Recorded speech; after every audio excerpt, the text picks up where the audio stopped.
Suspended Deputy National Police Commissioner Shadrack will continue to testify before the Madlanga Commission of Inquiry in Pretoria this morning. SABC News anchor Sakina Kamwendo is in Pretoria.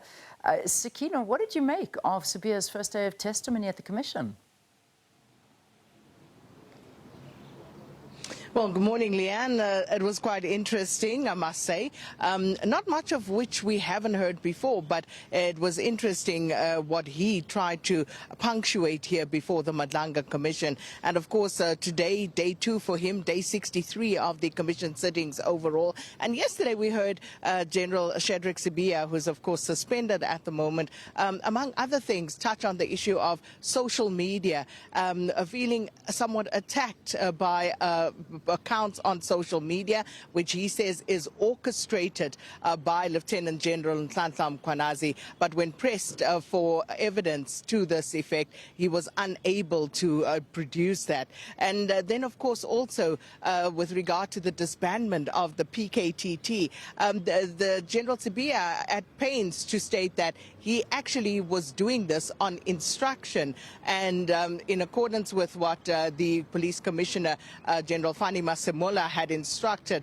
following the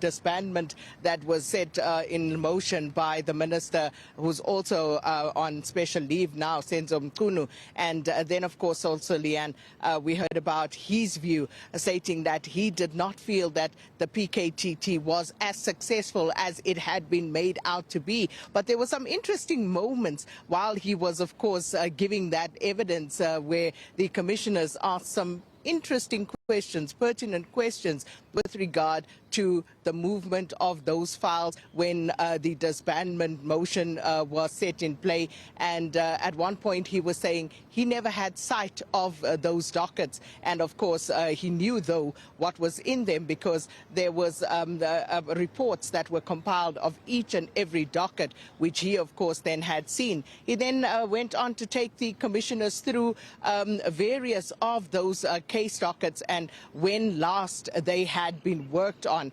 saying that that old phrase of those dockets were gathering dust is not something that happened when the dockets were moved to Gauteng, but in fact that those dockets had not been worked on in certain instances very soon after the PKTT had been established. So it was about day 1 and General Sibiya trying to basically stake his claim to his version of events. And today is going to be interesting because we'll obviously hear more of that. But then, of course, Advocate Hasina Hashim, who is the evidence leader, will, of course, also try to make headways in terms of trying to canvass what the commissioners would like to glean from Shadrack Sibiya. So that's where we'll leave it for now, Leanne, and we'll, of course, unpack more of this with Kenny Mapanga and an analyst later on.